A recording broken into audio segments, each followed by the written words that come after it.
안녕하십니까. 지금 민주당이 이성을 잃고 완전히 이제 그 막가파적인 행동을 하고 있어요. 검사를 4명을 이제 그 추가로 탄핵을 하겠다. 탄핵 발의를 이제 하겠다. 이런 보도가 나옵니다. 그런데 그 4명의 검사가 누구냐? 이재명 수사의 그 핵심 검사들입니다.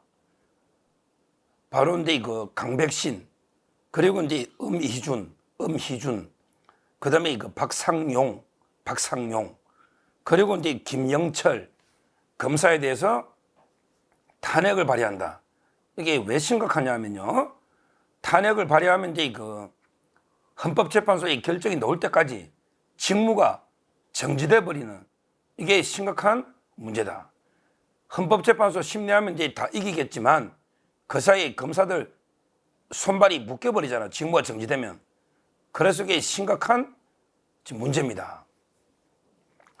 그러면 이제 민주당이 탄핵을 추진하는 게 이유가 뭐냐? 이유가 강백신 검사. 이분은 이제 저희가 많이 다뤘죠. 바로 이제 이재명의 그 남은 수사를 성남지청에서 총괄해라. 특히 이제 그 정자동의 판교 힐튼 호텔.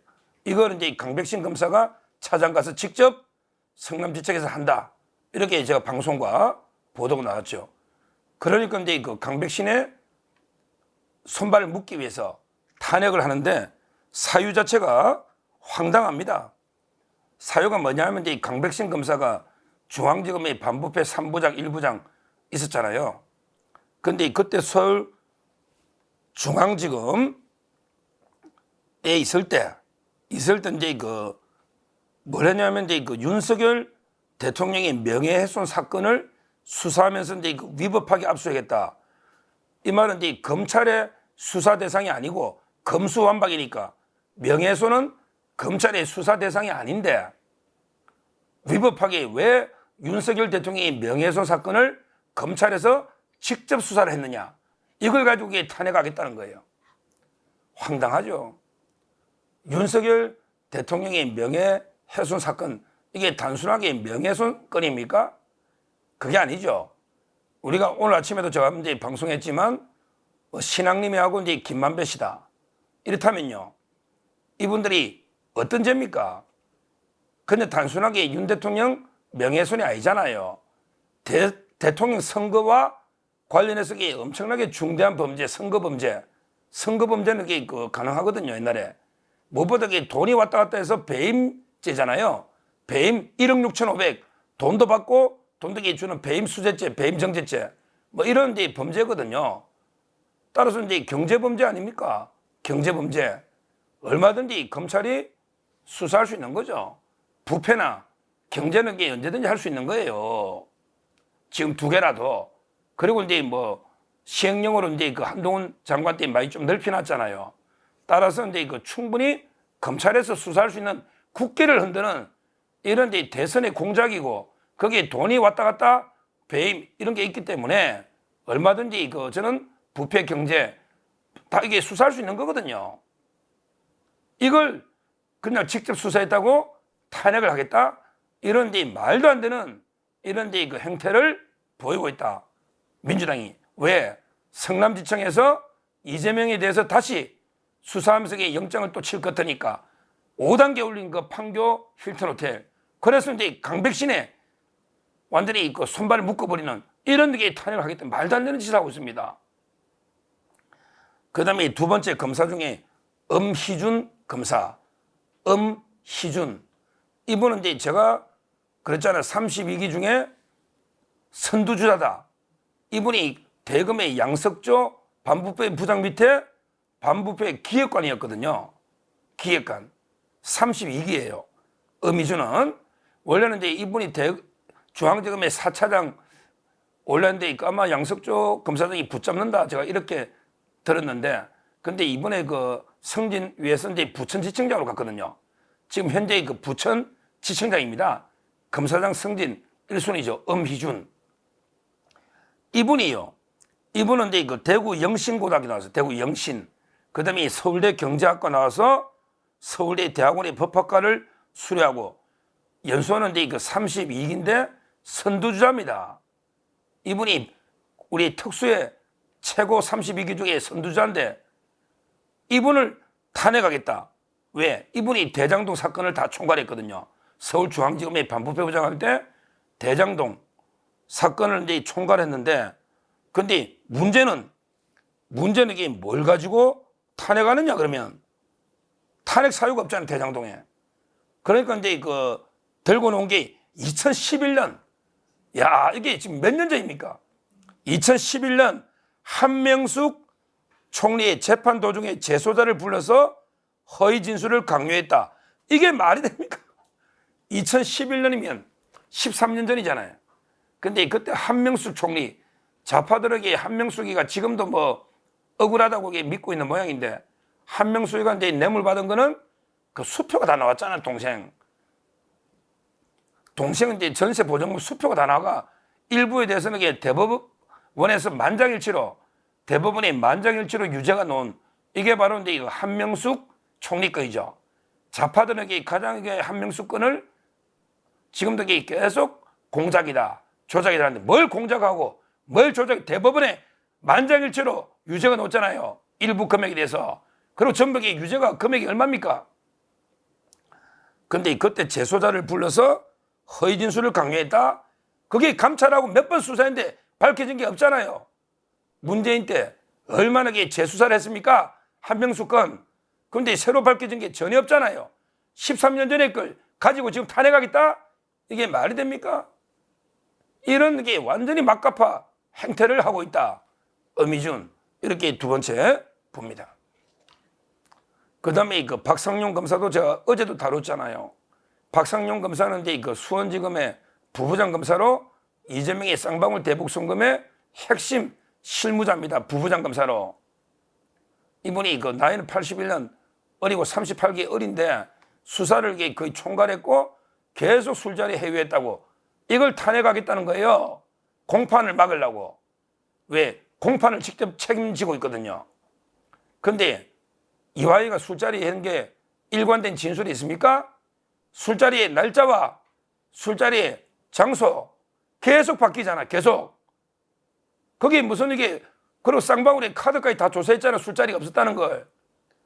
전혀 근거 없는, 아무것도 없는 가지고 탄핵을 그냥 의결해가 손발 묶으면, 그러면 나중에 헌재에서 이기더라도 그러면 어떡할 겁니까?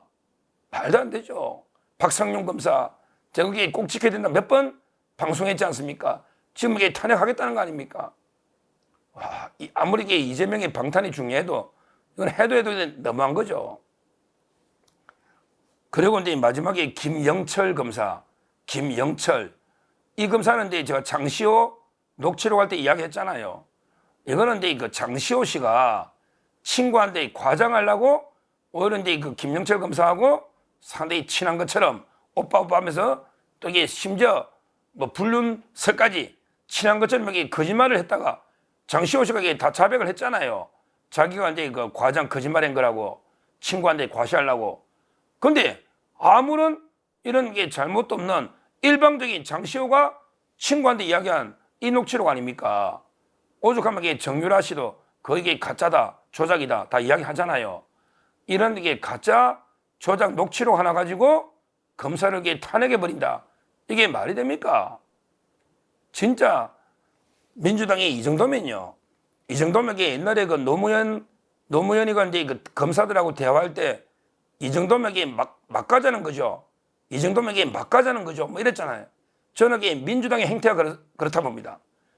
아무런 근거도 없이, 아니 탄핵이라는 거는 헌법이나 법률을 중대하게 어겼다는 위법이 있어야 되는데 단지 이재명 관련자를 수사했다는 이유만으로 그냥 탄핵을 휘두른다. 그러면 헌법재판소에서 탄핵이 다 기각되면 그때 민주당은 어떻게 책임질 겁니까?